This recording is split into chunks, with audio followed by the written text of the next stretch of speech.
So disadvantages of an audit. Disadvantages of an audit. Number one, very expensive. Very expensive in terms of resources. Yes, they're costly. Auditing is costly. Auditing is costly. Yes, you pay so much. You pay so much. Of course, we are referring to the audit fee. Audit fees are very high. Then number two, it is historical. It is historical. You agree with me?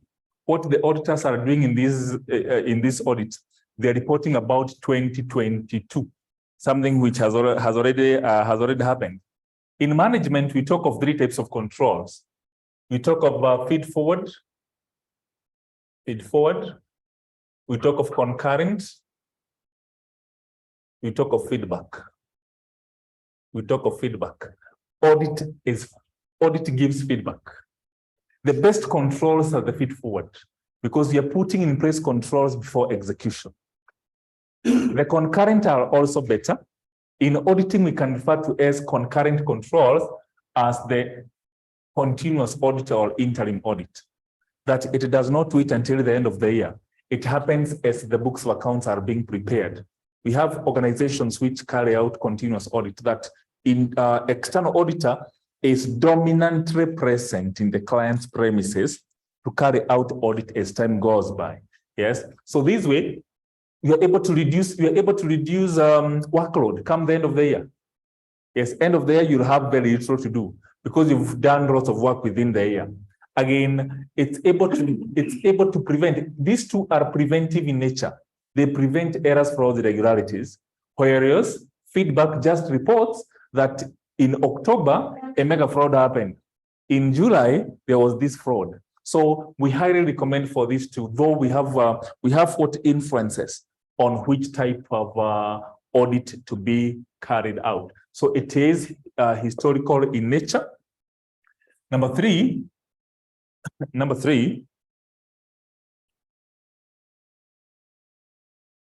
auditing may not guarantee future viability, may not guarantee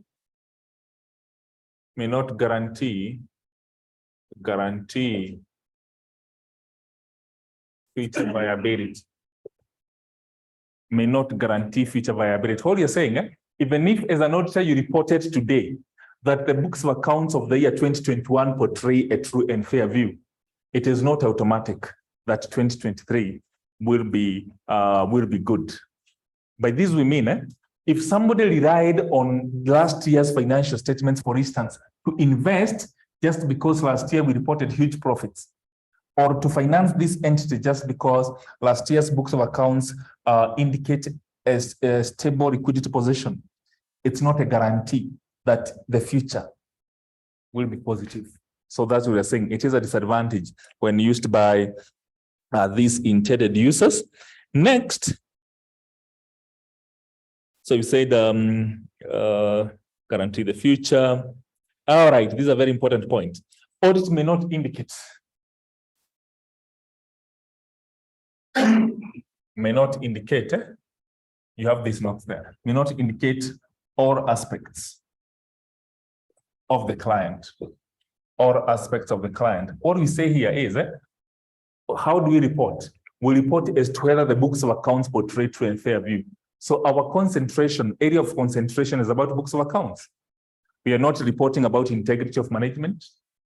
We are not reporting about efficiency. We are not reporting about effectiveness. So it's overlooking other very important aspects of the client and only concentrating on the financial aspect, Number 5, management and staff. Management and staff may collude. Management and staff may collude. What we mean here is, when you are gathering evidence to enable us form an opinion, We want evidence which is credible. Later we'll be discussing this as a topic guided by ISA number 500 discusses audit evidence, and we'll be saying that this evidence should be sufficient and appropriate. Appropriate discusses reliability and relevance. Sufficiency is measure of quantity. Appropriateness is measure of quality. That the evidence we are gathering enable us form an opinion should be enough. When we consider evidence being enough, when it clears all the doubts, that you've been given evidence and you are satisfied that you have all that you required as an auditor. How do we assess the quality of evidence? If it is reliable. What's reliability? If evidence from different sources is consistent. For instance, I ask you, how much did you pay as fees? You are telling me 10,000 shillings. I check from the college records. I find 10,000 shillings. That evidence is reliable because evidence from external source and internal source are consistent. When do we consider evidence being relevant? Evidence is relevant if the subject matter, in this case, the financial statements, have been prepared as per the relevant professional pronouncements. We know when you're preparing books of accounts, we are guided by international accounting standards. We are guided by the Companies Act. We are guided by the General Accounting Principles, GAAPs. So if they've been prepared as per those professional pronouncements, and of course they meet your expectations, they are considered to be relevant. This is the evidence we require. So when the management and staff collude to deceive the auditor, then you form an opinion.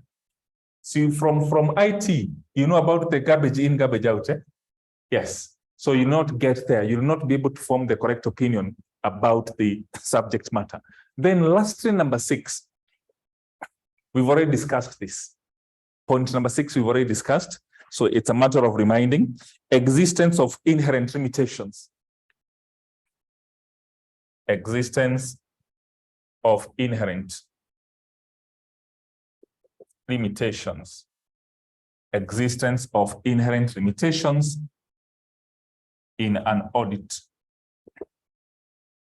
Existence of inherent limitations in an audit. Existence of inherent limitations in an audit, you can proceed to say, may also result in wrong decisions. May also result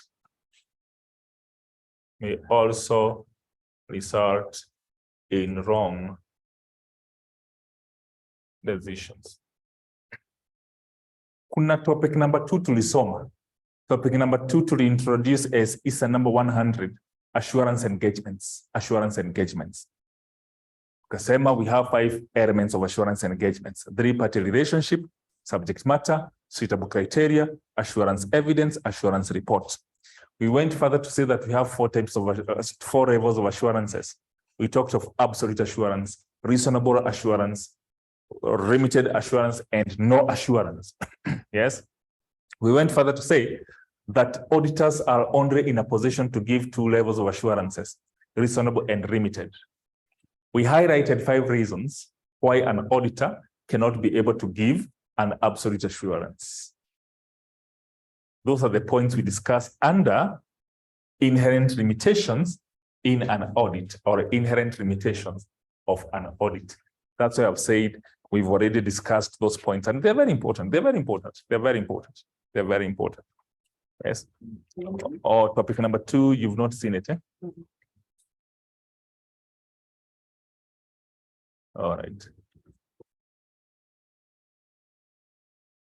Where is your topic number 2? Who was there? What topic number 2? Topic number 2.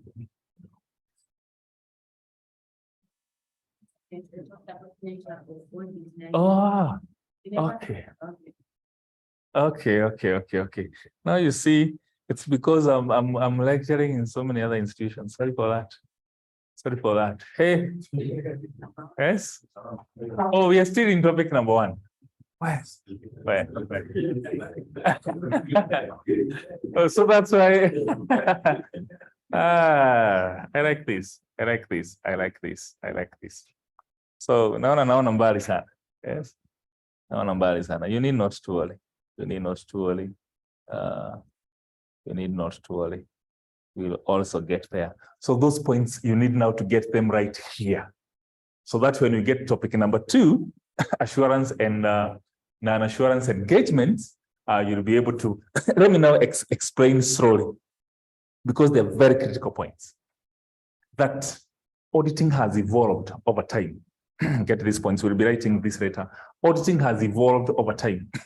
For those who have reported today, what is auditing? Auditing relates to examination of books of accounts, records, and vouchers by a professional referred to as an accountant for purposes of reporting as to whether they portray a true and fair view. So accountant wametengeneza vitabu. The accounts people have prepared the books of accounts.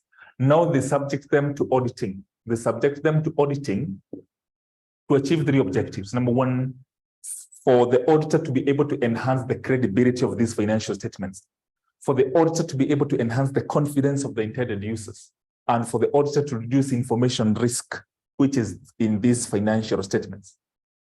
So in our audit, auditors were reporting on correctness of the financial statements. Correctness. Auditor would tell whether these books of accounts are correct or not. But in contemporary audit, auditors are reporting on truth and correctness. They're reporting on truth and correctness. Truth and fairness, rather, sorry for this. Truth and fairness. Truth and fairness of the financial statements. This is not the only revolution in audit, yes, or evolution in audit. We have other types of audits, other differences, that in our audit, auditors were reporting to the management only. In contemporary audit, auditors owe a duty of care to the general public. We even say that in our audit, audits were manual. In contemporary audit, since clients have computerized the accounting system, auditors have reverted to computerized audit. In our audit, auditors were reporting on errors, frauds, irregularities. In contemporary audit, that's just an incidental objective. It's not a requirement of law that they report on errors, frauds, and irregularities. But in our audit, that was part of the primary objective of an audit. So in our audit, auditors were reporting on correctness of the financial statements. In contemporary audit, truth and fairness. Correctness is absolute. When you say that an item is correct, it translates to being error-free. It is error-free. If it's correct, then it's error-free.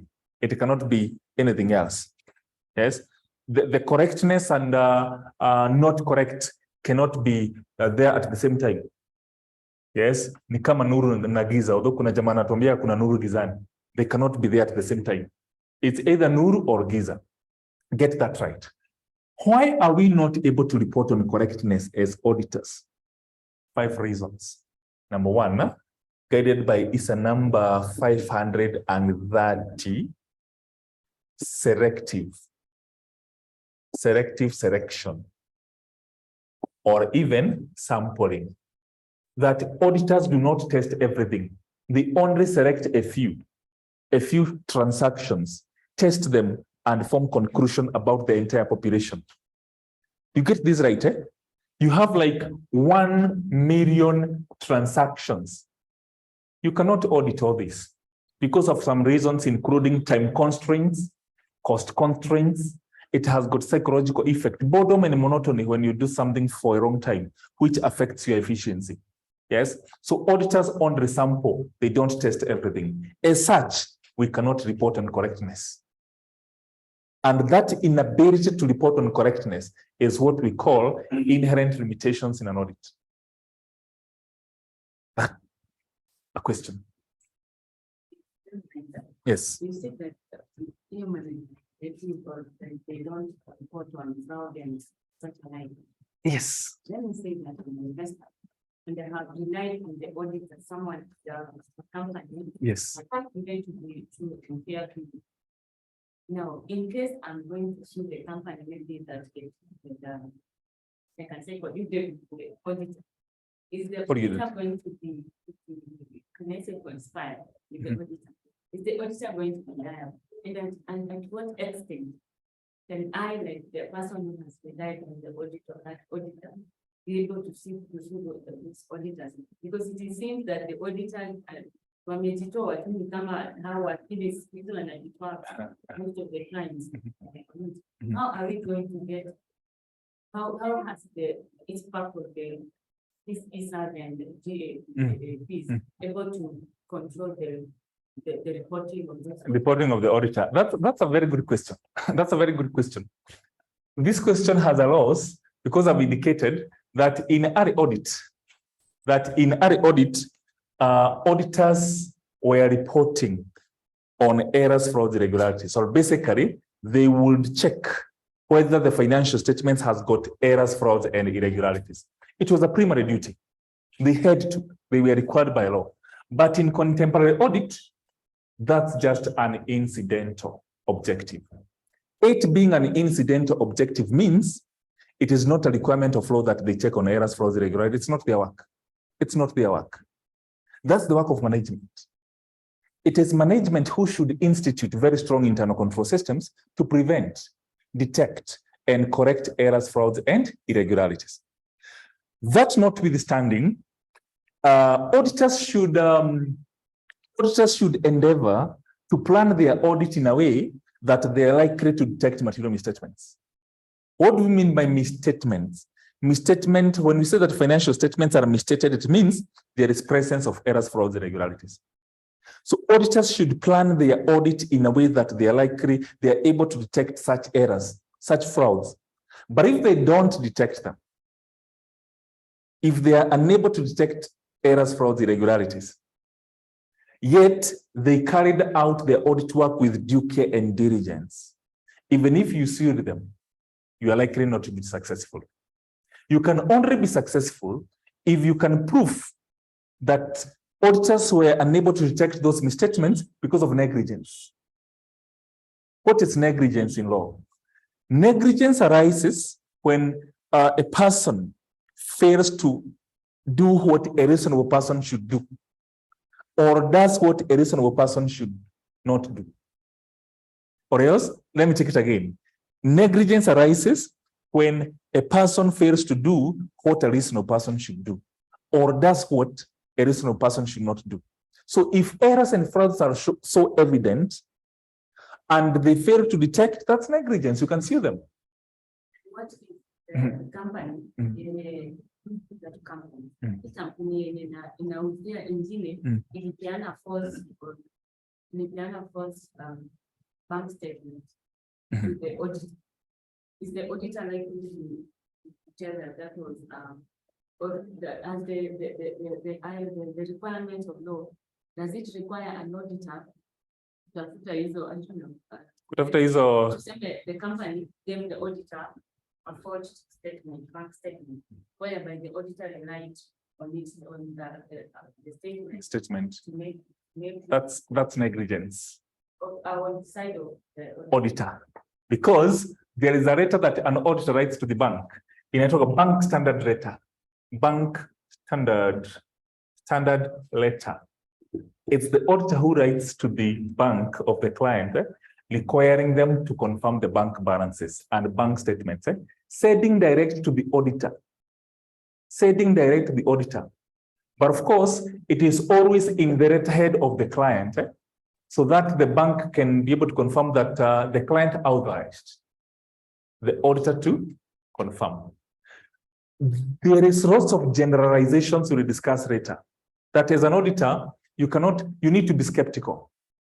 We call this one professional skepticism. We should be able to discuss it today or the next class. Professional skepticism means, as an auditor, you need to approach audit exercise with an element of caution, with an element of questioning mind. Siwezi tu kuja nikwambie this phone is mine and you believe it's mine because I have it. Ask for documents of title. Show us the invoice. Show us the receipt. Yes, hata askari wakikupata na simu wanakuambia namna gani? Weka password. Weka password. Ushindwe kuweka password. That phone is not yours. Hawezi kubali ni yako kwa sababu uko nayo. Kwanza wakupata na simu 2, 3. Masa odd. Kijana weka password. Usipoweka password, then it's not yours. How? Yes. So ukiweka password, they can go further. Yes. Rhetoricity. That's being skeptical. When you ask for more evidence, that's being skeptical. And that's how you should approach audit exercise. You should never believe on the face value of evidence availed, and especially by management. If management says that debtors start at 27,000 shillings, you can't just believe on this. Check the records. Get the contents of the debtors. Call them, confirm sample a few. Call them, confirm. Hello, I'm so and so. Do you study at KCE? Yes, how much do you owe them? Confirm from a reliable sample, a representative sample. So, auditor sometimes will be considered to be negligent because they never did what a reasonable person should do, or they did what a reasonable person should not do. It's a good question. Although tutafikia, it's a topic, we'll discuss that under auditor's liability. We'll discuss under auditor's liability, where I'll discuss criminal liability, civil liability under the law of contract, civil liability under the law of tort. And I'll even give you some case studies. You remember those cases in CPA 1 law? Commercial law, Leaders versus Fletcher, Force versus Haboto. Not Force versus Haboto is in company law. Yes. Those Salmon versus Salmon. I'll give you such cases to support those. Excellent. It's a good question. All right, back to our points here. We are discussing inherent limitations of an audit. And I'm saying inherent limitations of an audit discusses reasons why an auditor cannot report on correctness. So I can do slash. I think even in my notes, there are those instances that existence of inherent limitations in an audit may also result in long decision, stroke causes of audit failure, stroke reasons why auditors cannot give an absolute assurance, because absolute correctness is absolute. Absolute is 100%. Why are we not able to give an absolute assurance? Why are we unable to report on correctness of the financial statements? Because auditors sample. They don't test everything. Be rest assured that if you tested everything, you can report on correctness. Like the census. So you see, census is counting everyone. So when you're told this is the population, it's correct. And if not correct because of some logistical issues, it's very close to correctness. It could be 98% correct because they count everyone. They count everyone. That's number one. Number two, we talk of ISA number 315, inherent limitations. Inherent limitations in internal control systems. Let me explain this. Maybe some of us are working somewhere. You have some internal, let me give an example using KCE. When you paid your fees, the receipts that you were given, was it handwritten or computer generated? It was handwritten, eh? That's a weakness in control. Yes, because it should be computer generated. Because handwritten receipt can easily be altered. Somebody may pay 2,000 shillings, then they add one. That will read 12,000 shillings. But what do you do with regards to computer generated? It cannot be altered. We'll discuss why sometimes we don't put in place the controls that ought to be put. Sometimes it's because of cost implication. That you assess the costs of installing the system vis-a-vis the benefits that accrue, you find that the costs supersede the benefits. Yes. So that's a weakness in internal control system. But again, maybe there's a way of countering that. Did you pay in cash or you did a mobile money transfer? You paid in mobile. Has somebody paid in cash? Pesa taslimu. That's another weakness. That's another weakness. Because in most organizations, when you're making payment, there's even a post indicating cash payments will not be accepted. Why do they say liquid cash will not be accepted? Why are they saying so? Because cash is highly liquid, cash is highly desirable, can easily be embezzled, can easily be misappropriated. So to discourage that, you deposit in the, you bring in a deposit in slip, you do an M-Pesa transaction. If somebody is not handling cash, they cannot easily defraud an institution. That's a control. That's an internal control system. But despite putting in place those controls, errors and frauds still find their way because of collusion sometimes. I mean, there is no control which is perfect. Kuna mahali organizations kuna control, fraud ikifanyika mpaka wanashindwa nao hii ilifanyika aje. Na kuna CCTV. That's a control. Na kuna soja pale chini ilipitia wapi? Because these controls have got some inherent weaknesses that we can't do so much about them. So at the face value, controls may look very strong, but still we know errors and frauds can still find their way. So you can go ahead and report books are okay because controls are strong, not knowing there are frauds which have been perpetuated and cannot be easily detected. And of course, that's the nature of a fraud. Fraud cannot be easily detected, unlike error. Error, you can just trace it very fast, yes? But a fraud, they are highly concealed by the perpetrators. So detecting them, not very easy. That's another point, inherent limitations in ICS. The next point relates to ISA 700. No, ISA 500. That the evidence we gather is persuasive rather than conclusive. Evidence we gather is persuasive rather than conclusive. That means, as auditors, we are only availed with that evidence which we inquire. For instance, vile nimekuja hapa sijauliza majina, so for sure sijui majina. Yes, but nimeuliza nani ameingia class 0 for the first time. Now I can tell those who have attended for the first time. You have availed me with that information because I've inquired about it. I may not have inquired about the information which are highly sensitive than this, or very important than the one I've asked. So I will make a conclusion based on the evidence which has been availed to me, which I've inquired. But there could be other evidences which are not availed just because I never inquired about them, and they would mean a lot. They would even influence to a great extent about the opinion I will form. So the evidence we gather is persuasive rather than conclusive. Yes, so nitauliza tu hii mlinunua pesa ngapi?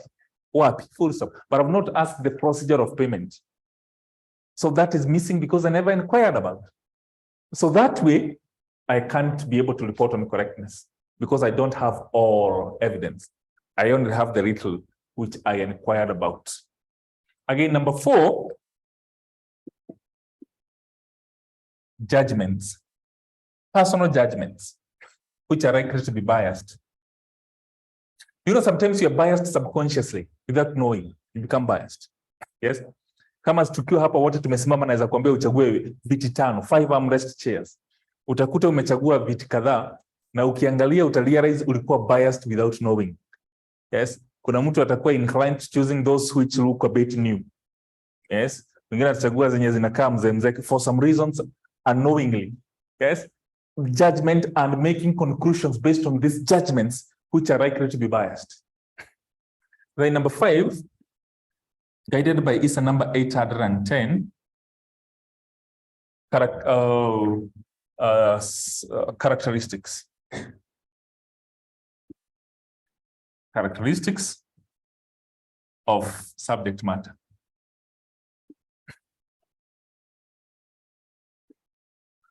i.e., prospective,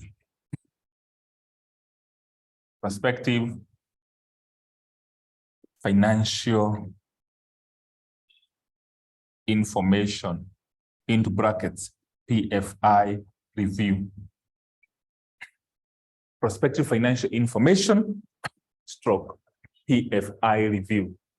Prospective financial information, stroke, PFI review. What's PFI? PFI, this is budget, projected figures. There are people who prepare projected cash flow for the next year. Like the government is reading the budget when? When do we expect the budget to be read? 2023, 2024 budget? When? Which day? When are they likely to read the budgets? 20? June 14th, eh? Around there, 14th or 16th thereabout, eh? Yes. So the same thing happens for corporations. The same thing happens for corporations. They do budgeted figures. Yes. You may be called upon as an auditor. Kuna mtu akona karamu extra ya karagani. Blue ama black. Karamu extra. This is red. Blue or blue or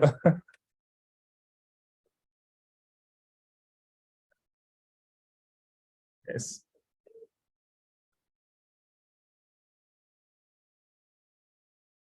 You have a lot of lead pens. Eh? You may but have. Yes.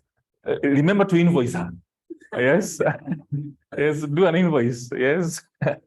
Thanks. Do an invoice at the end of this session. So we are saying you may be required to audit budgeted figures. Budgeted figures are things that have not happened. We are here in June 2023. Auditing backwards, this is HFI, historical financial information. It's very easy to audit historical data because there are no uncertainties. If you find that the client has recorded debt as 27,000, you can call them to confirm. The bank balance 180,000, you can confirm with the bank. They are existing figures. What if in my projected figures, I project that the bank will lead 120,000 sharings? Where do you confirm this for? It's non-existent. It's not there. I've recorded debtors. I've recorded cash in hand. I've recorded stock. You can't confirm. They are non-existent. No matter how much evidence you gather, that evidence is speculative in nature. It has not happened. And you're supposed to report whether these budgets portray a true and fair view. How do you even do it? So you can't report on correctness because this subject matter has got some unique characteristics which do not allow you to report on correctness. No one can confirm about the future, not even the next minute. These are 5 reasons which are very important and highly examinable here. The examiner will ask reasons why we can't give an absolute assurance, reasons why we cannot report on correctness of the financial statements, causes of audit failure. Yes, they are also known as causes of audit failure. Causes of audit failure. Yes, so existence of these are inherent limitations of an audit, causes of audit failure, reasons why we can't report on correctness of the financial statements, reasons why we can't give an absolute assurance. Those 5 reasons. I can take it again if you've not gotten them right. That we've said, we were discussing the disadvantages. Number 6, inherent limitations on an audit. They are also referred to as causes of audit failure. They are also discussed under reasons why we can't report on correctness of the financial statement. They are also discussed under reasons why we can't give an absolute assurance. These are the reasons. These are the reasons.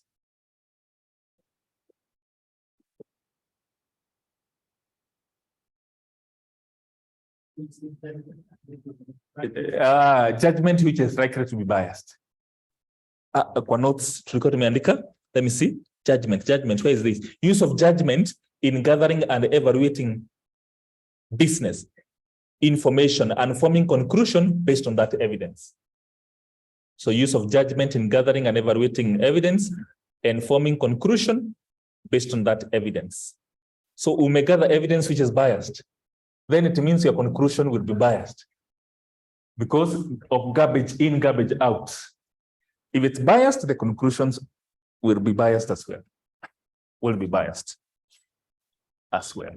Will be biased as well. These are not the only reasons, but I would like so very much that you get these points right. These 5. We have others, lakini huwa sizitilii mkazo sana sababu ni kama repetition. Like ya kwanza hapa ni time constraints. Number 6, time constraints.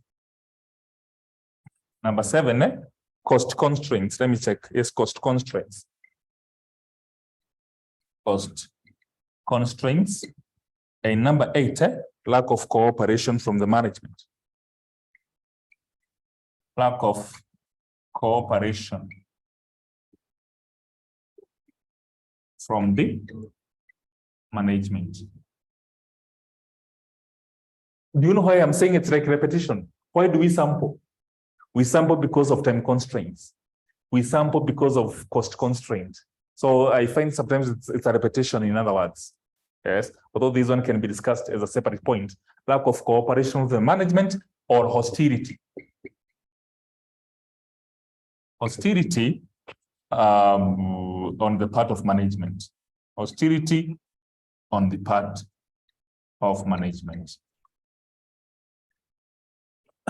Hostility. Hostility is lack of cooperation. They become hostile. You ask for information and it's not availed when you need it. It's not availed.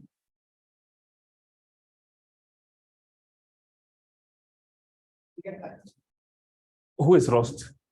Yeah. Yes. Maybe we've discussed so many things at the same time. Let me take you through these points very fast. Disadvantages of an audit. It's very expensive. It's historical. May not guarantee the future viability of a business. May not indicate all aspects of the client. Management and staff may collude. And another disadvantage is existence of inherent limitations in an audit.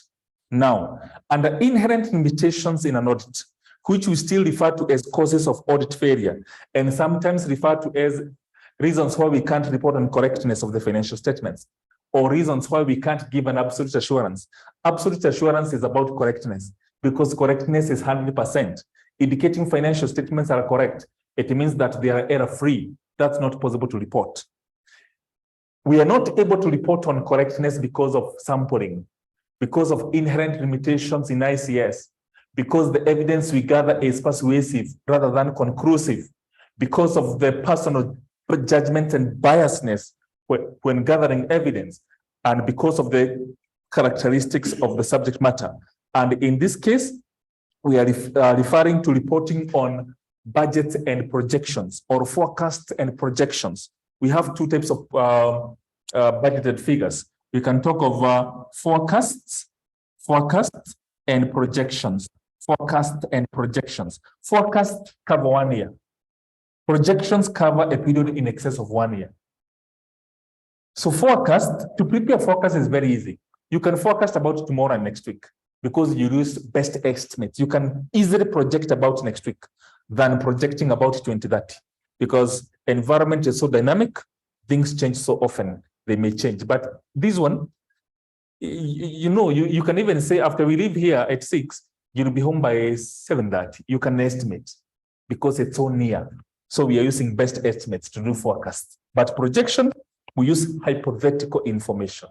Hypothetical, things that may be achieved or not. They must not be achieved. I hope now our online family and some of us, we've been able to get these points right. We've been able to get these points right.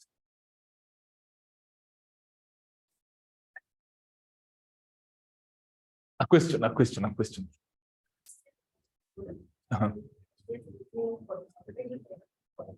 Point 3 and 4. Point 3 and 4.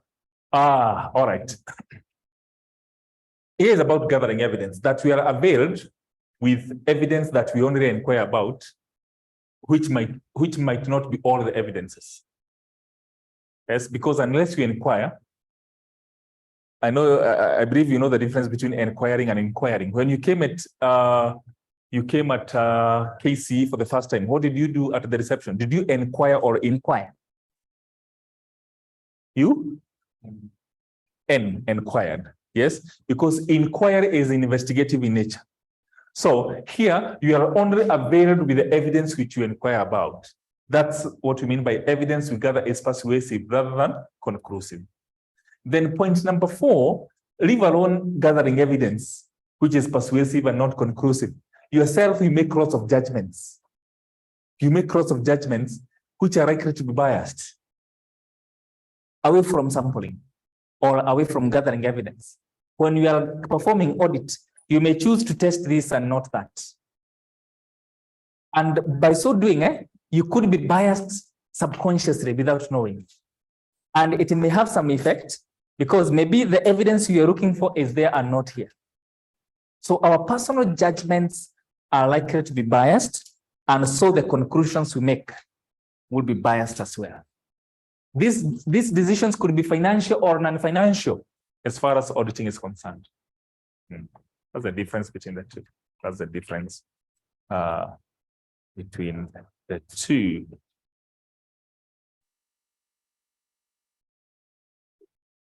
Good. Any other question?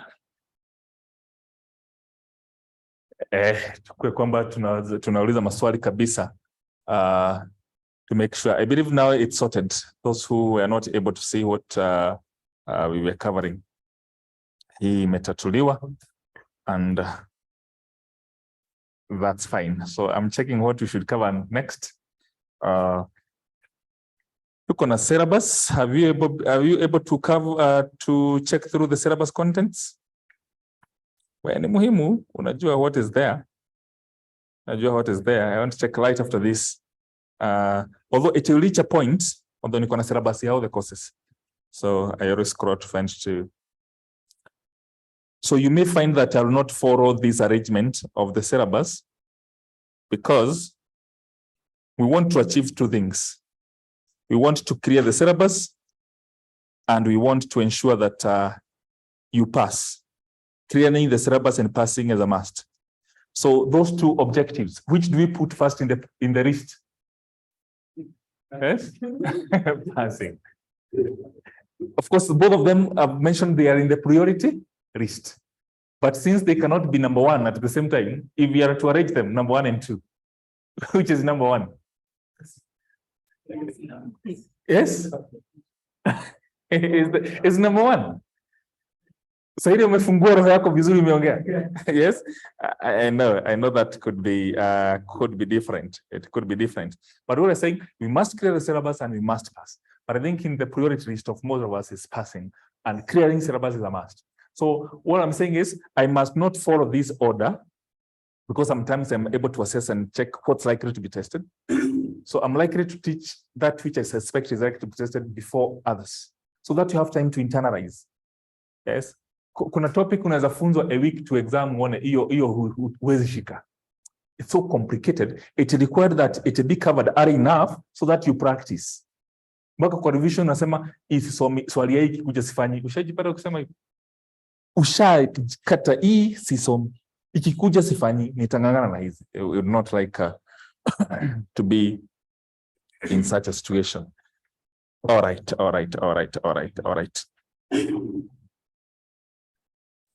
Subtopic. Types and classification. Types and classification of audits. Types and classification of audits.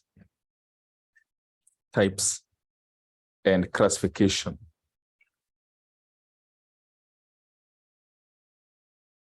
of audits. I think I'll check. I'll need to visit your notes and see. We distinguished accounting and auditing. Excellent. We distinguished accounting and auditing. We discussed what are ISAs. They're there. Excellent. We discussed what are ISAs. We discussed uses of audited accounts. Then advantages and disadvantages. Excellent. Let's discuss types and classification of audits. Yes, don't you worry. Ni notes zenye nitakutumia. My physical notes, I left them somewhere. kimakosa, but notes niko nazo kwa kichwa, notes niko nazo kwa, I've already scanned for you to make sure that right after the class, you'll be able to have them. You'll be able to have them.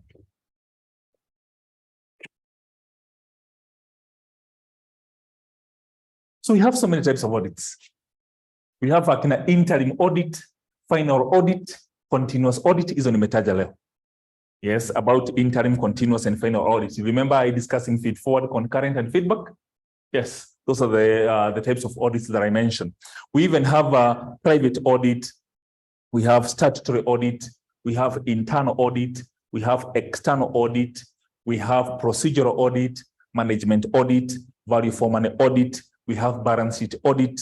We have forensic audit. We have environmental audit. We have social audit. We have group audit. We have joint audits.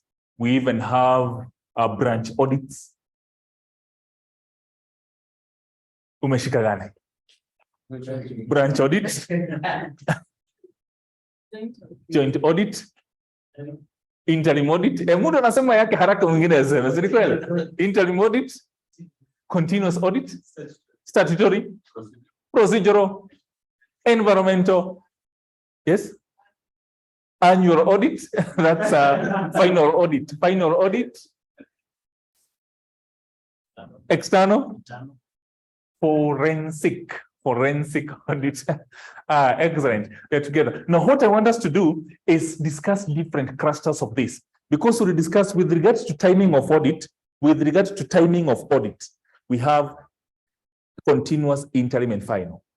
With regard to nature of audit, we have statutory, private, internal, external.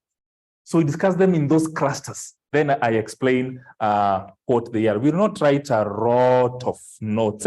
It's just those classifications. So I can say audits can be classified. Audits can be classified. Audits can be classified into various types. Audits can be classified into various types.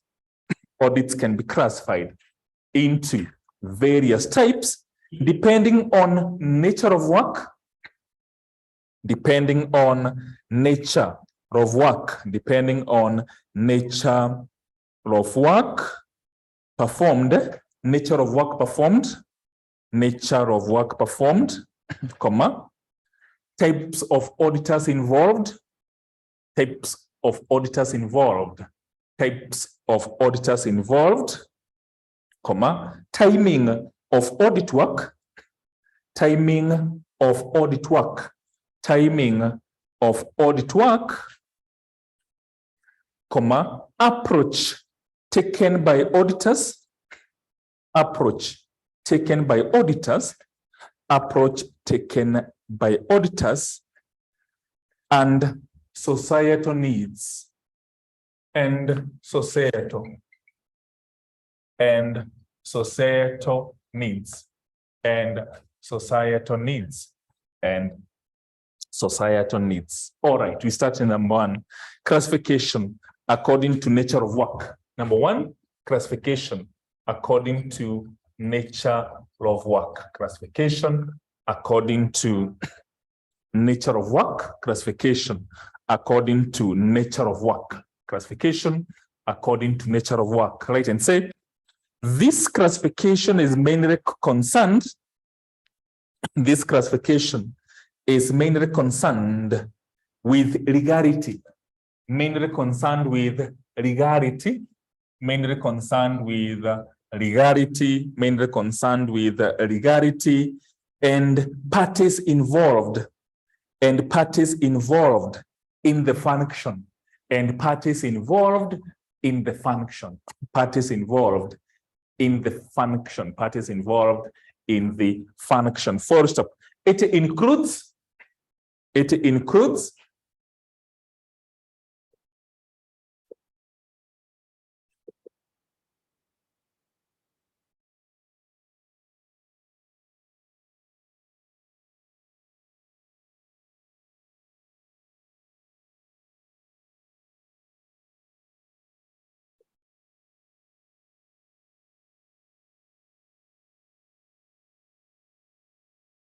Those 4 audits. Private audit, statutory audit, internal audit, external audit. Internal audit, external audit. Yes. So private audit, this is when the law does not require that you audit. You're not required by law to audit, but you subject your books of accounts to audit. Sheria haikuhitaji, but for some reasons, you subject your books of accounts to audit. So we saw advantages of audit to sole trader. Hey, that's a private audit because sole traders are not required by law to audit. They only subject their books of accounts to audit so that they are able to access expertise advice. Maybe they want to access loans from lending institutions, maybe for filing of returns, maybe to ensure that we prevent, detect, and correct errors, frauds, and irregularities. Otherwise, it's not a requirement of law. That's private audit. Statutory audit, as the name suggests, statute. The law requires that we audit. For instance, for companies, we have Companies Act, which requires that we audit. For banks, we have Banking Act. For insurance, Insurance Act. For cooperatives, we have Cooperative Act. They require that books of accounts of those entities be subjected to audit. It's not voluntary. It's not optional. It's compulsory. It's a requirement of statute. Internal is an audit which is carried out by an employee of the client. Internal auditor is an employee of the client, unlike external auditor, who is an independent accountant. This is an employee. Check this. Internal auditor is salaried. External auditor is paid audit fee. Salaried, paid audit fee. Yes. Internal auditor's scope of work is influenced by the management. Internal auditors report to management. External auditors report to the shareholders. Those are some of the main differences. Internal auditor must not be qualified. Si hata sisi tunaweza ajiriwa kama internal auditors. I've seen internal auditors who are not CPAKs. Although IIA is Institute of Internal Auditors, recommends that internal auditors be as qualified as their external counterparts.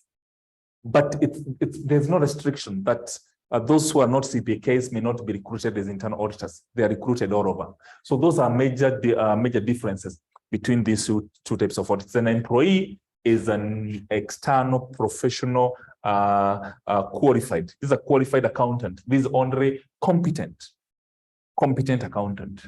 This is qualified accountant. Qualified accountant has got the requirements of the Section 21 of the Accountants Act. Kwamba you are CPAK, you are registered with ISPAC, you are registered with CASNEB, and you have 3 years postgraduate experience in auditing environment. Sio tutaandika baadaye. Qualifications of an accountant. 4 qualifications. Registered with CASNEB, registered with ISPAC, CPAK finalist, 3 years postgraduate experience. That after you attained your CPAK, you have worked in an audit environment for a period of not less than 3 years. Sawa. All right. Maswali zikuje, just in case of any question. So we get right about the other cluster.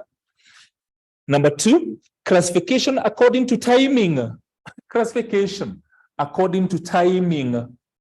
Classification according to timing of audit work. Classification according to timing of audit work. So timing of audit work ni kujiuliza hii audit inafanywa wakati upi. Right, and say this classification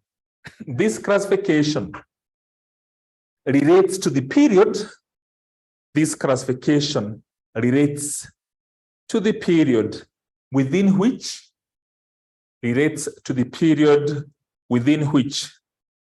the audit work is performed, relates to the period within which the audit work is performed, period within which the audit work is performed, comma, objective of the work to be achieved, objective of the work to be achieved, objective of the work to be achieved, and size of the client.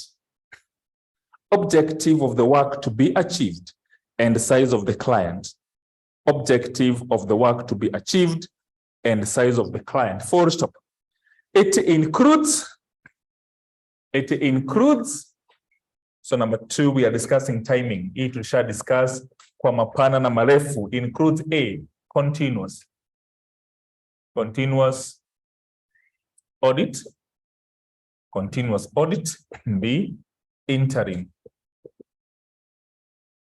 audit. C, final stroke completed audit. Final stroke completed audit. Final.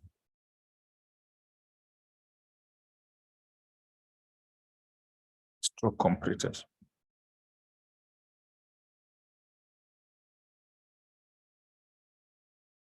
Shall discuss at length. Kusema continuous audit inaendelea kila wakati.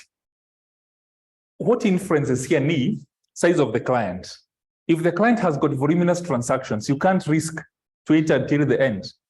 Kazi itakuwa mingi and not be able to complete the audit in good time. Remember, you have client's deadline and statutory deadline to file returns. So if the client has got voluminous transactions, they may go for continuous audit. If you are auditing the client for the first time, you've never audited them before, so you don't have intimate knowledge about their operations, you may choose continuous or interim, so that you have a vast understanding about the operations of the client. Or maybe you have suspected that the client has got lots of misstatements. You can't wait until the end. We have such, or maybe the client declares some interim dividends. Then you must do interim accounts to be able to declare interim dividends as such, yes? So we have those factors which influence on which type of audit. So continuous, it is planned in a way that it will not interfere with the normal operations of the client. Isikuwe kwamba na kuitisha cash book na diuna post. The auditor plans in a way that he will not interfere with the smooth running of the client's operations. It's very advantageous because it reduces workload comes the end of the year. Yes. Ni kama tu wewe ukianza kuliva saizi wakati wa mtihani utakuwa na mambo mengi ya kufanya. Yes. It's so practical. Practice continuous revision. Ukigojea the end of the semester, utajipata kwa crisis. That you have a lot of work to do. Have you ever realized when you have a lot of work to do, sometimes you do nothing because you're sure where to start? Yes, but ukianza saa hizi, ile FR umesoma leo uanze kupractice leo. FR umesoma topic gani leo? Yes? Long-term?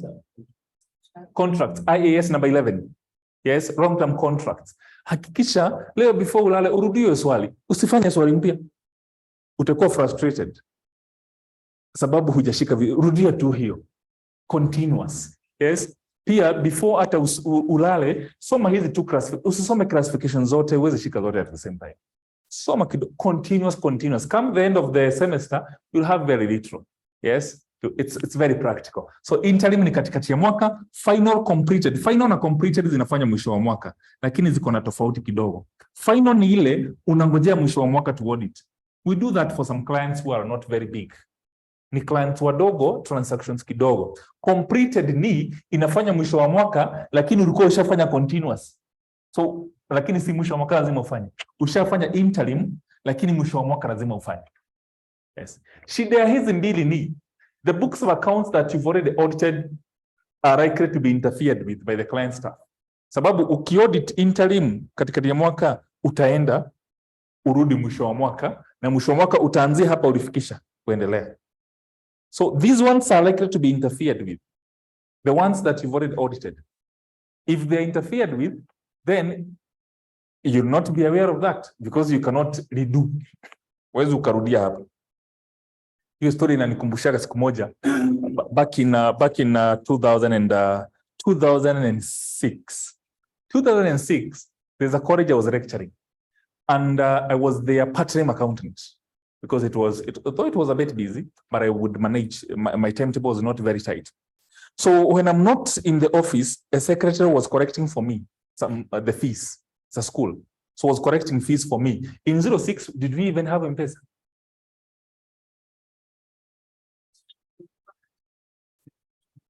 Yes, I don't think it was there. Was it there? Or what is specific? What is specific? Yes. So what happened? This secretary corrected a lot of money for me. It was the beginning of the semester. She corrected in excess of half a million cash.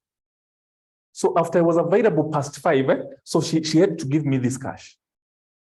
So tulikaa kwa meza kama hii. She is on that side, I'm on this side. So we were going receipt by receipt. So ananiambia, and it was we were offering pharmaceutical courses, health sciences, and accounts. Yes. So fees was very high for pharmaceutical students. So I'm going to be a Clement. I received 27,000. This is the money we count. I tick. That is given. I corrected 20,000 shillings. I confirm. I tick. It's given that way until we realized that the door was not crossed because it was past working hours. Even our security guard had already left. It was past 5. Then we realized we should close the door because you're not safe. This money is so huge. So me ndiye nilikuwa side ya mlango. So I woke up, went and crossed the door and then came back. I want us to continue counting the money. Have you detected some problem? Which problem have you detected?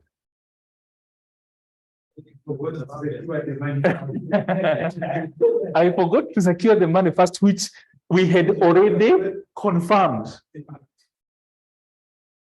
So I came and we proceeded to count, and it balanced. It balanced. The next day when I'm banking, it's not balancing. Because in the morning I want to bank. It was not balancing. Then I thought, or maybe it's because it's huge money. Ushai some pesa mpaka unakuwa confused. Ili 06, half a million, in excess of half a million. Yes. So I chose to deposit bit by bit. So I count 100, go bank, then I come reconcile. I count until the receipt where 100 will lapse. So I go deposit another one like that. So at the end of it, I missed that 6,000 shillings. 06, that's 6,000 shillings. So there was confusion again because I was taking this money to KCB, that was in Nakuru. So this machine for counting huge sums of cash was not somewhere visible. So this lady would pick the huge cash I bring. She goes in a second room, then she comes and stamps my deposit in slip, and I go. So I was confused. I didn't know where my money got lost. Nikiangalia secretary kanakaa innocent. Nikienda bank huyo kashi hata hakai kama hata ashainiona, yani hakai ni kama kuna kitu suspicious. I lost this. So are you understanding that what you've already audited can be interfered with, and it will affect your end report? You report that which is not real because it has. So get right. With regard to continuous and interim, the already audited work can be interfered with, is likely to be interfered with by the client's staff. I had to look for this money. Accountant mwenye nili replace alifutwa kazi sababu ya kumisappropriate 6,000 petty cash. So this was times 6. Yes. I had to look for a way. I had to look for a way to clear this. And then salary was very little. I was being paid 14,000 something. And it was a lot. I was able to rent. Yes, I commute every day. Watu walikuwa wananiogopa. Hiyo pesa ilikuwa mingi. Yes. Yes. Youthful age. Unaenda kuambia mwili pole every weekend and you still have balance. Yes. All right. That's continuous, interim, and final. So I said completed, ni ile tushafanya interim, continuous, then end of the year. Number three.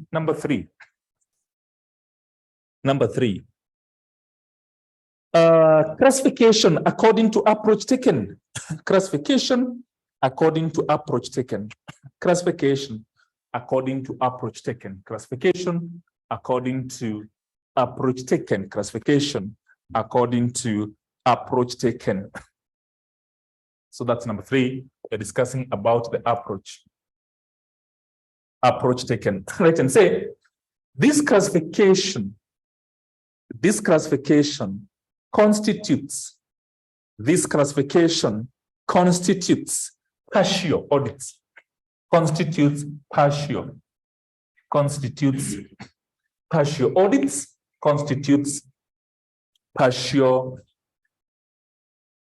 audits, which are performed for specific purposes, which are performed for specific purposes, which are performed for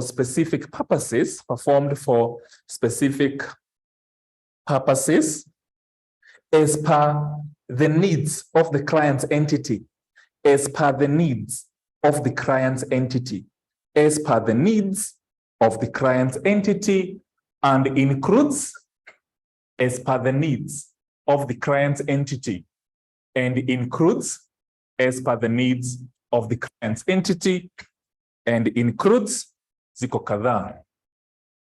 A, procedural audit. Procedural audit. B, management audit.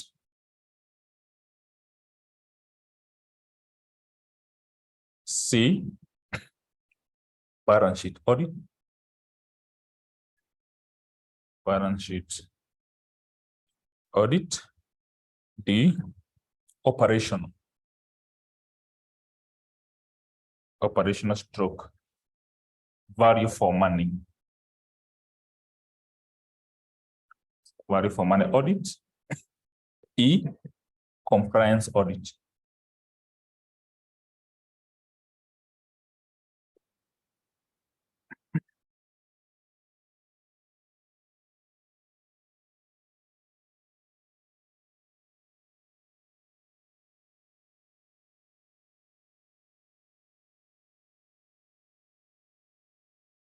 So procedural audit.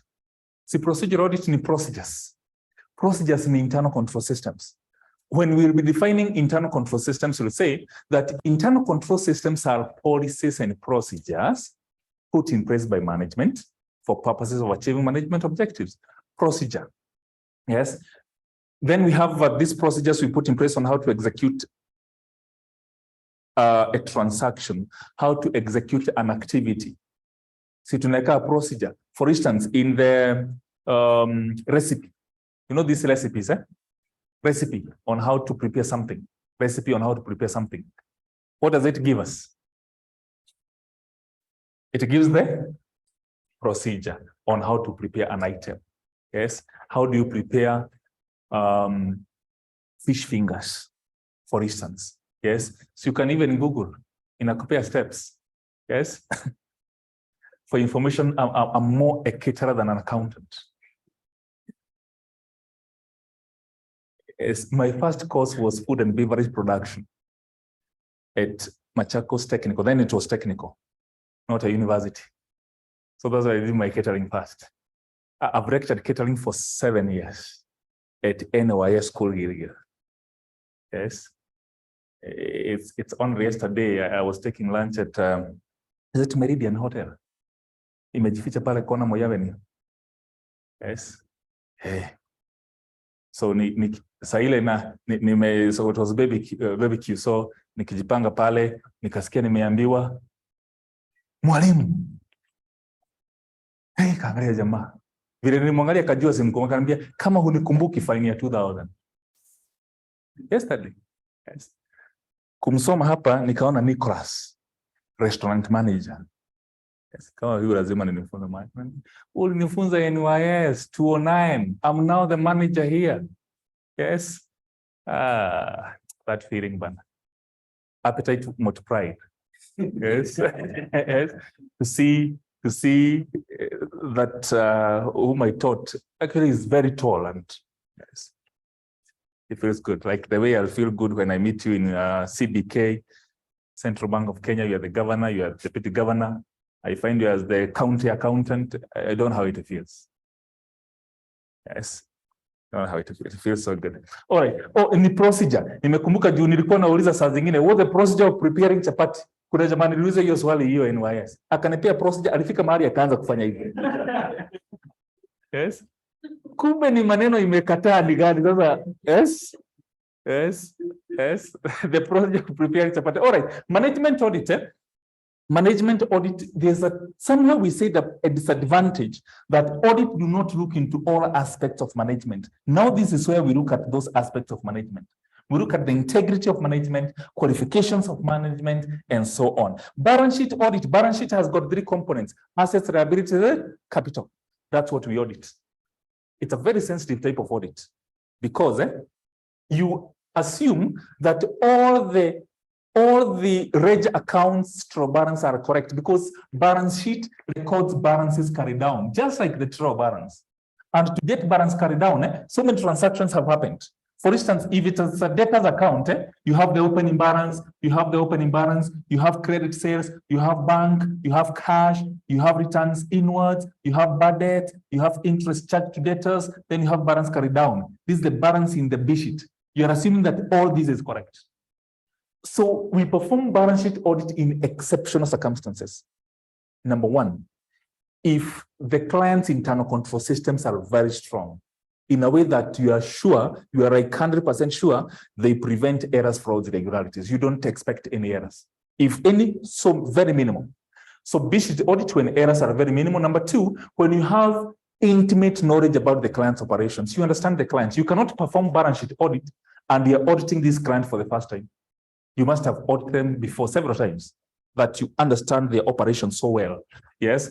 Again, for small entities with minimal transactions, hata unaweza ona walinunua gari 4 million ndio hii kwa B sheet. I mean, you can trace things with ease because they don't have voluminous transactions. You can go for B sheet audit. You can go for B sheet. So internal control system have to be very strong for you to go for B sheet audit. Value for money audit, huwa tunafanya kitu inaitwa 3E.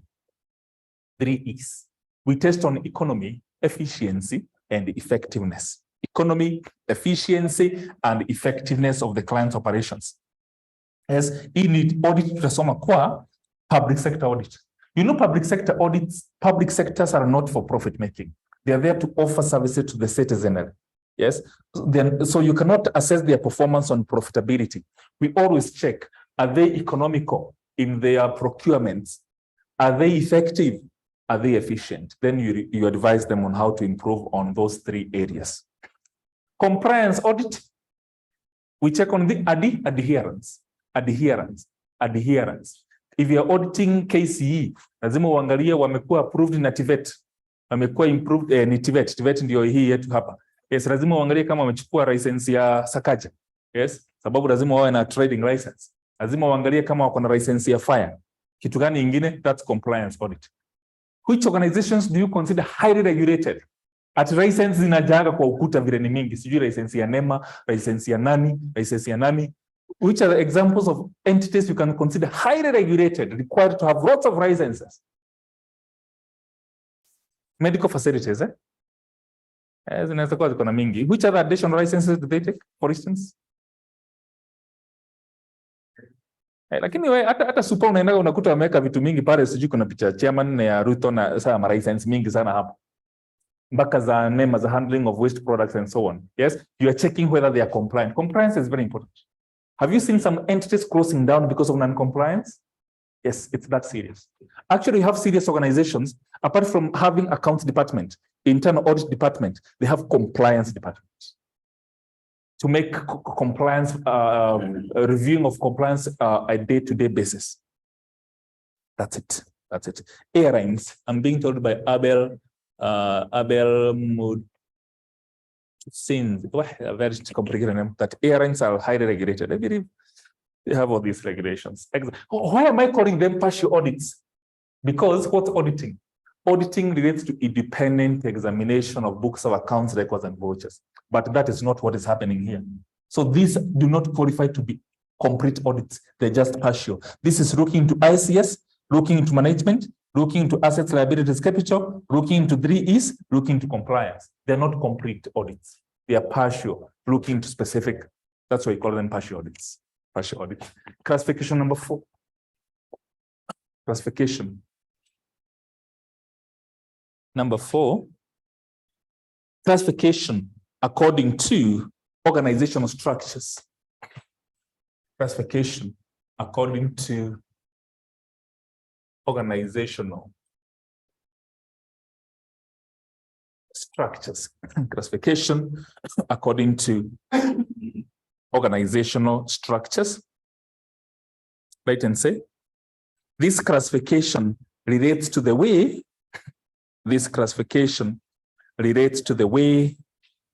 client's organization is structured.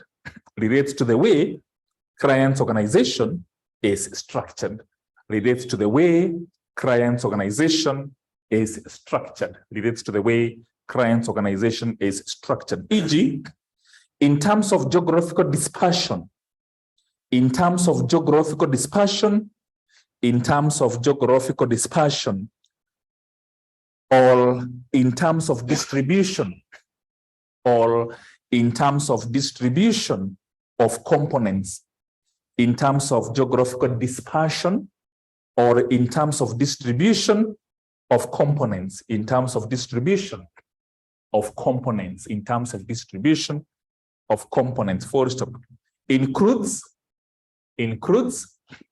A, joint audit,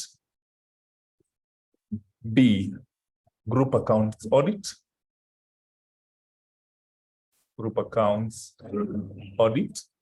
C, branch audits.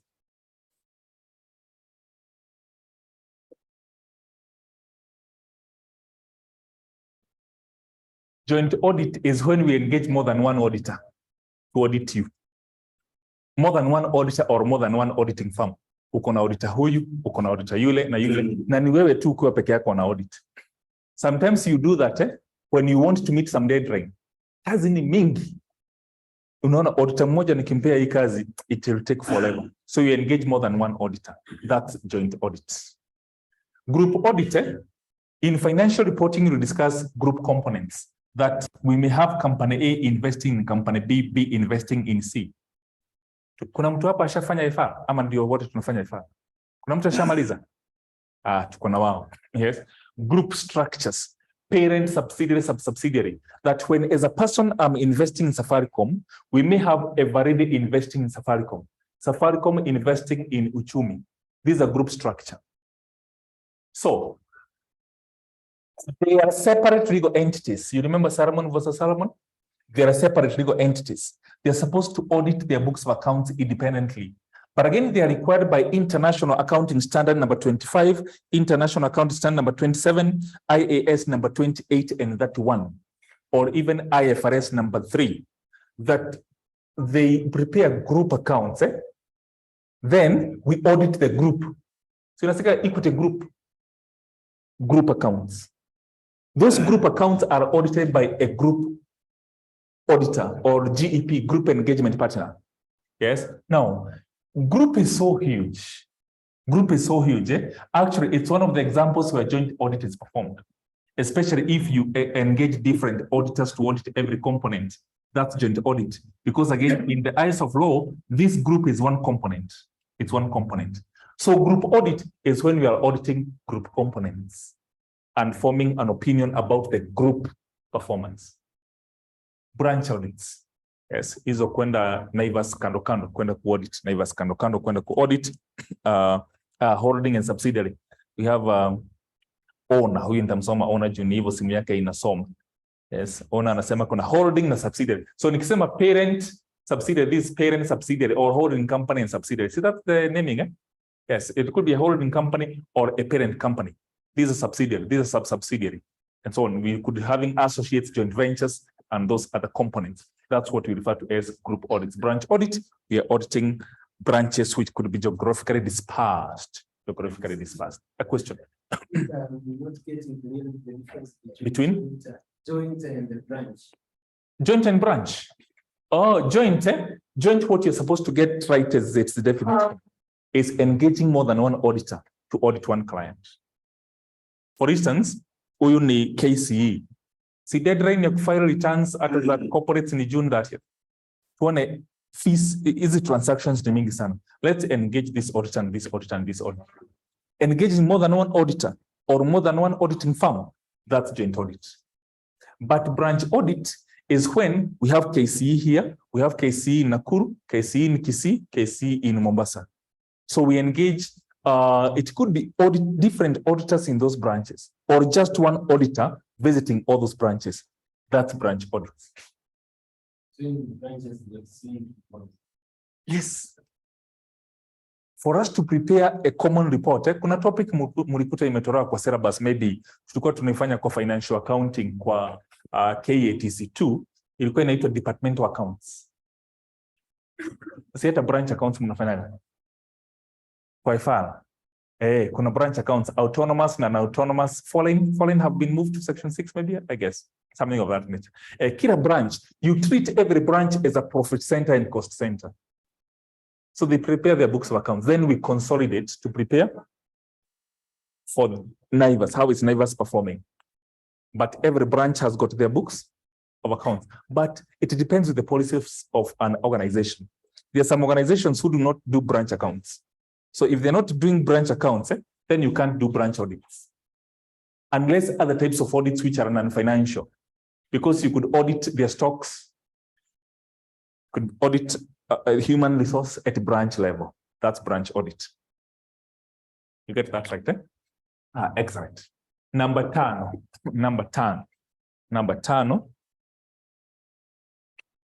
A good example, branch audit in Safaricom. Safaricom has got different branches. Wakona branches. Tunasema Safaricom wakona branches. Wanawaitagaji hawa ni agents ama dealers. They have dealers, but they have branches as well. Yes, they have. Mahali tunaendaga kupata. Kuna raini napangagwa sana hapa. Wapi hapa? Moyave ni bana. Hiyo raini. Yes.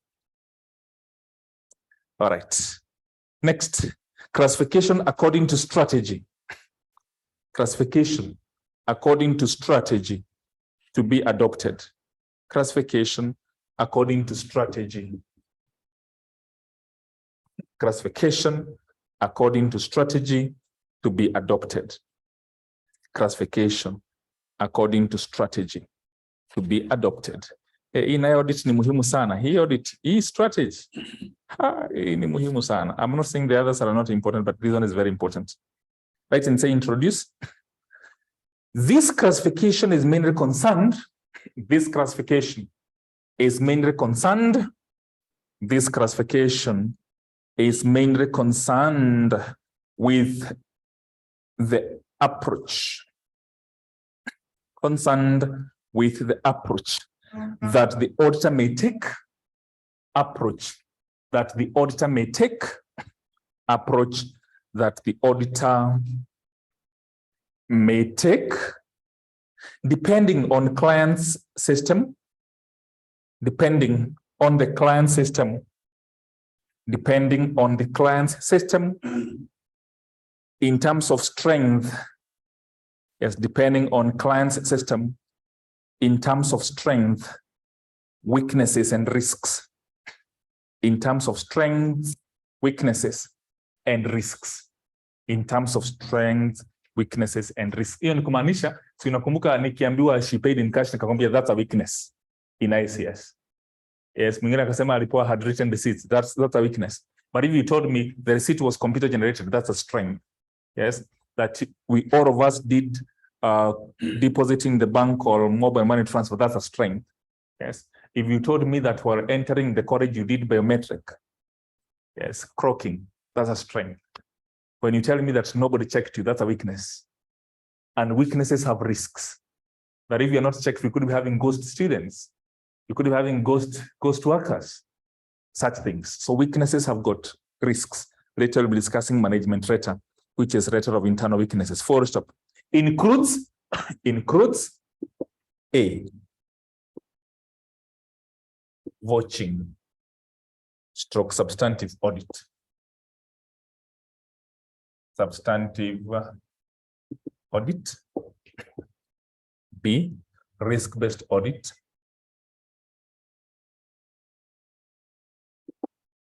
C, systems audit.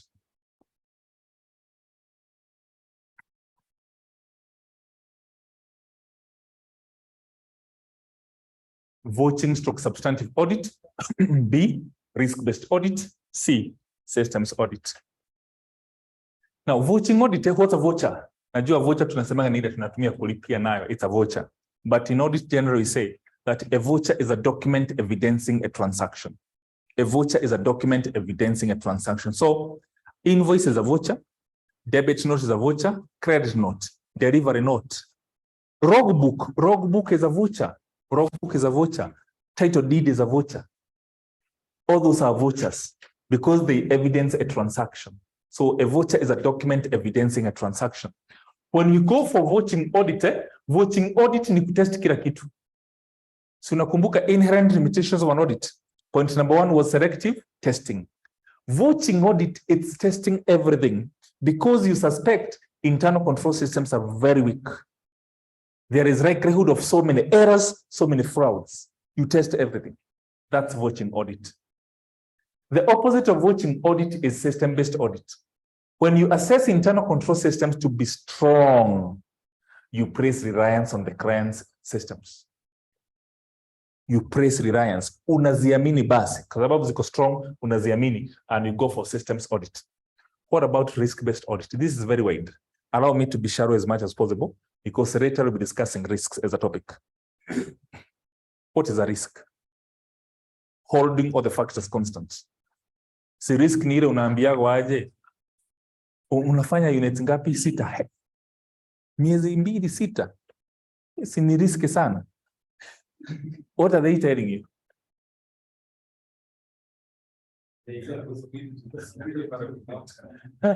Possibility that you might fail. Possibility? Yeah. And bro, atakapoiroka. Yes, hey, atumeka biashara ya M-Pesa. Hiyo biashara ni very risky. Sababu stock ni pesa. They're telling you kwamba unfavorable outcome. Actually, that's how we define it when we get unfavorable chances of unfavorable outcome occurring. That's very true. Now, risk-based audit inamaanishaga aje? Umeenda ku-audit client. Before umu-audit, hata hauna haja na vitabu zake kwanza. You want to understand the risks that the client is exposed to. Ukishaelewa risks, then sasa ndio unaenda kwa vitabu. And that's why sometimes we call it a top-down approach. Top-down approach. Ya Ruto ni bottom-up. Hii is the opposite. Top-down approach. That you understand the risks, then you go to the financial statements. Inasaidiaga aje hii kitu. You've already assessed the risks. So by the time you are auditing the client, you already know the high-risk areas and the low-risk areas. So you concentrate most on high-risk areas. You don't waste a lot of time on low-risk areas. You avoid over-auditing and under-auditing. Over-auditing is doing more than what is required. Under-auditing less than what is required. Kama sisi kwa mtihani saa zingine. Have you ever found yourself over-answering? Umekuta swali ya Max Miri lakini design umeiva. Unaandika. Juu huyo umeisoma tu a few minutes before ingia mtihani. Unakuta swali ya 8 marks lakini unaandika 2 lines. That's under-answering and over-answering. The same thing. Risk-based. This is the most contemporary type of audit we have. This is what the auditors are using. Na ni mzuri kwa nini? Kama saizi, those that we've met today, even the last class. Can you tell the risks that I'm exposed to as a person? Kama Clement, si niko na risks zenye niko exposed to. Huwezi jua. Unless to interact. Ujue, huyu jamaa anaishigi Mukuru kwa Jenga. Hapo kuna risk hata usiku sijui anafikaga home aje. Huyu jamaa amefanya namna gani? Huyu jamaa ni mtu wa kukunywa kulewa anatembea bila kujijua. Hapo kuna risk. Anaweza gongwa na gari, anaweza pigwa ngeti. Saide tumeinteract. Even kumaanisha, you can be able to report about me so well because you know me. In auditing, knowing the client is paramount. Because how do you form an opinion about a client that you don't understand? So risk-based audit means you have intimate knowledge about the client, making it very easy for you to report about this client.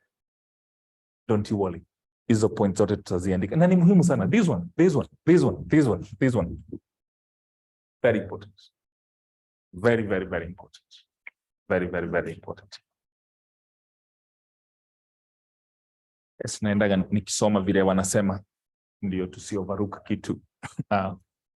The last cluster, classification according to societal needs.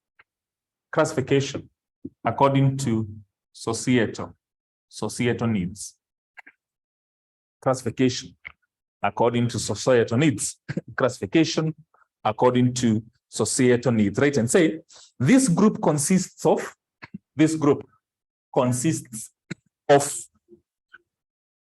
audits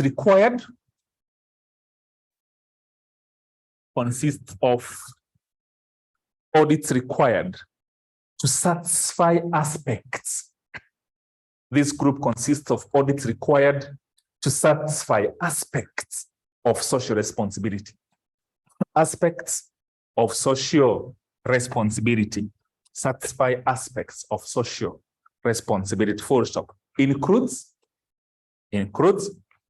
A, social audit. Social audits. B, environmental audit.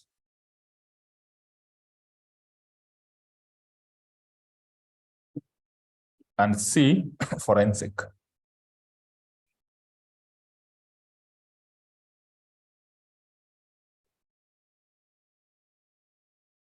Social audit, unajua stories za CSR, corporate social responsibility. Companies owe social responsibility to a vast group of persons. They have a social responsibility to the environment, social responsibility to employees, to customers, to suppliers, to government. They have social responsibility.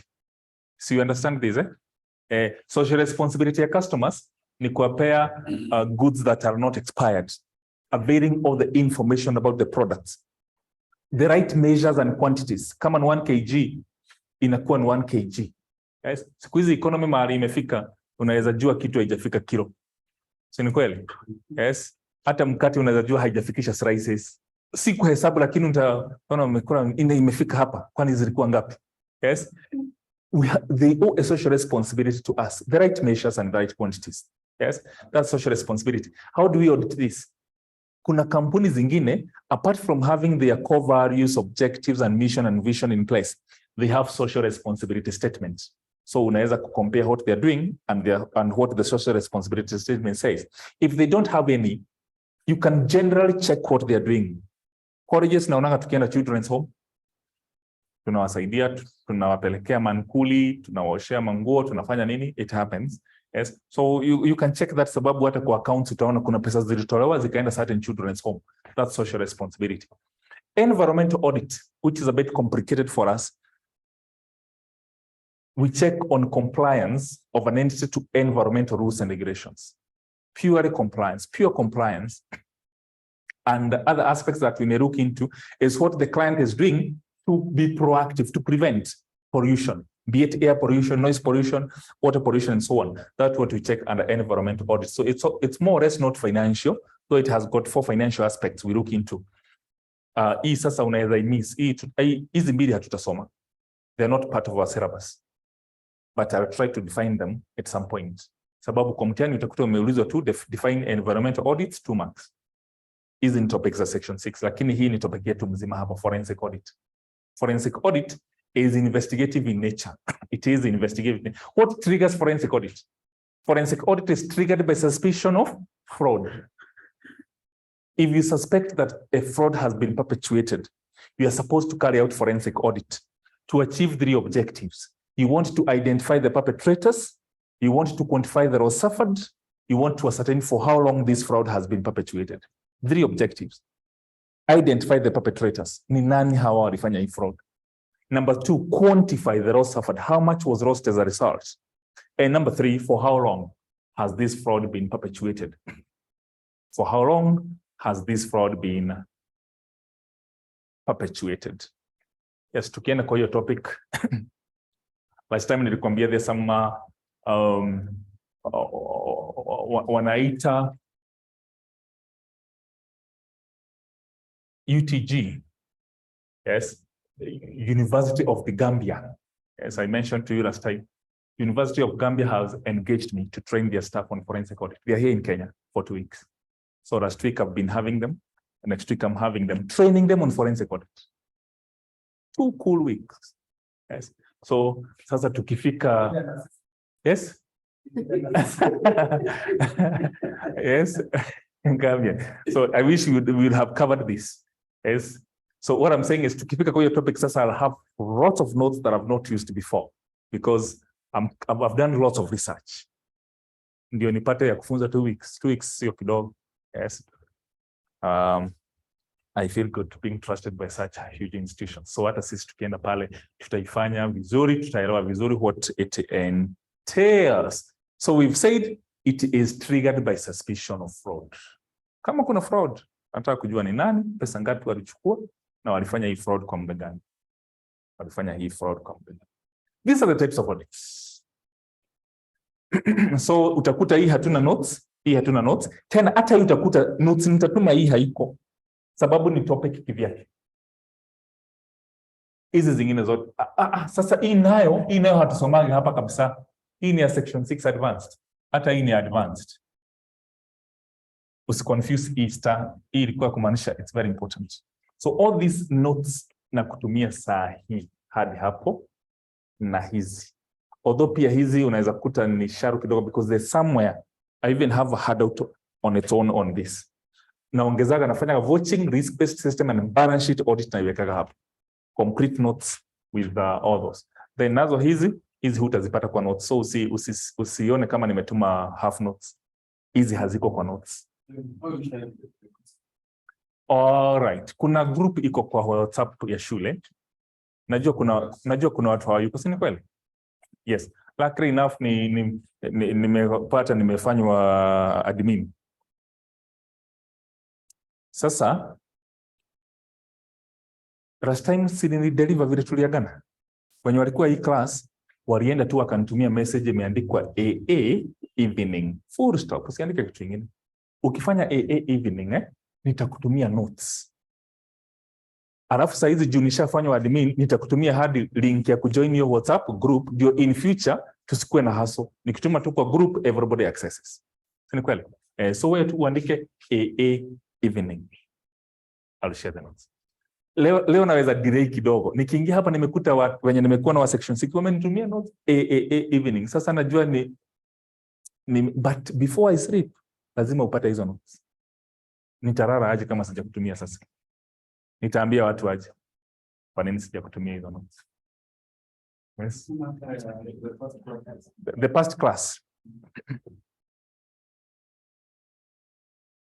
Nitafanya aje ndio niweze kutuma zote? Sababu kuna wenye already wako nazo. I do what? Yes. For group. Ama tufanye aje? Kuna group iko. Basi tufanye hivi. Chat me like this. AA evening. Ndio ujue nimepata hizi notes. Nitakutumia notes za leo. Na link ya kuingia kwa WhatsApp group ya shule. Then kwa shule, I'll send all the notes, the past papers. Uko ya shule already? Bas, kama uko kwa ya shule, utapata. Nitatuma kwa ya August. Kuna hiyo mpya kabisa ya August. Si ni kweli? Hapo ndio nitatuma. Kama hauko kwa hiyo August, usikuwe na wasiwasi.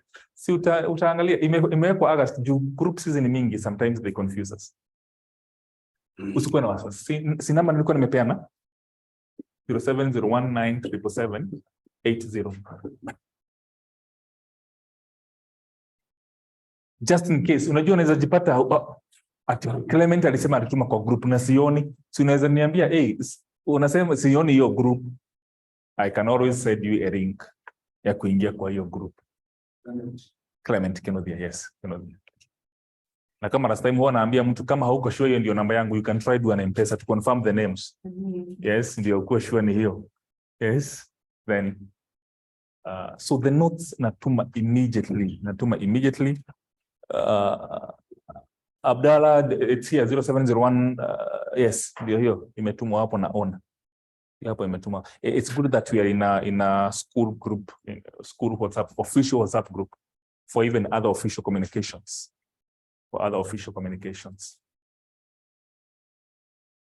Do you know what we'll do when we meet next? Tutasoma, nimeshinda nikisema auditing has evolved over time. Early audit was manual, contemporary, computerized. Tutaandika hizo differences 6. Alafu to define 3 auditing concepts. We'll define what is true and fair view. We'll define what is expectations gap. We'll define what is professional skepticism. That will mark the end of topic number 1. Kumaanisha, on Tuesday, we are covering 2 topics. Tumaliza hiyo na topic number 2 itaisha. Bishwa. Anakuwa kadogo. Ndio Saturday kama sai, God willing. I know God will enable us to do this. We introduce topic number 3. Wewe usikuwe na wasiwasi ati hii topic itaisha. Shika hizo tumesoma. Kumaliza topic niachie. Wacha tugawane hii job vizuri. Wacha tugawane. Ndio kusikuwe na crisis. Wewe soma. Na mimi nahakikisha syllabus imeisha. Usipanic ati haisongi Wewe ukwaga unaangalia driver mkienda. Ukiona driver hapanic, mko safe. Lakini driver akipanic kujue kuna wasiwasi. Mimi sipanic hadi mwisho. So wewe soma, achana na syllabus. Hiyo Bishwa nitakumalizia vizuri. Next topic ni gani? Inaitwa legal and professional framework of an auditor. Hiyo tutaenda mara than appointment, removal, resignation, salaries, qualifications, disqualifications, auditors liability, and fundamental ethical principles. We clear it. That is on Saturday. Because on Tuesday we are completing this and topic number 2, which is assurance and non-assurance services. That's topic 2. Topic 3 we introduce on Saturday, legal and professional framework of an auditor. Any other question?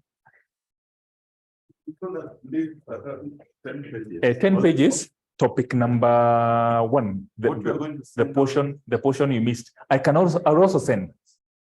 Let me do this. If I send what we've covered today, all the other notes I'll send in the group. If you don't find topic number 1 in the group, niambie Clement nitumie zile za lesson 1. Because lesson 1 sini specific people who do not have it. Si tuko na namba. Sini kuchat na M-Pesa. Chat me. Tell me sina hii. I respond very fast.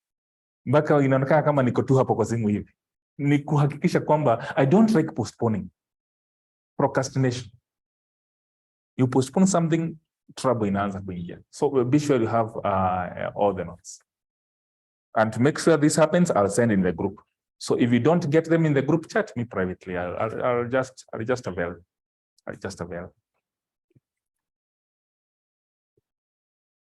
How can we explain corporate governance in contemporary audit? Huwa tunasema kwamba in early audit there was no corporate governance and a stewardship concept. But in contemporary audit, we have corporate governance. Corporate governance is where we discuss internal audit and audit committee. Molin. Corporate governance in auditing, we discuss 2 things, internal audit and audit committee. So be sure next time we are discussing this. It's part of what we discuss next class. Let's say the grace. Now may the grace of our Lord Jesus Christ and the love of God and the fellowship of the Holy Spirit with us now and forevermore. Amen. Blessed evening. Be safe. Kesho kimbia kanisani. Yes. Tuonane Tuesday kama tumebarikiwa. Karibu.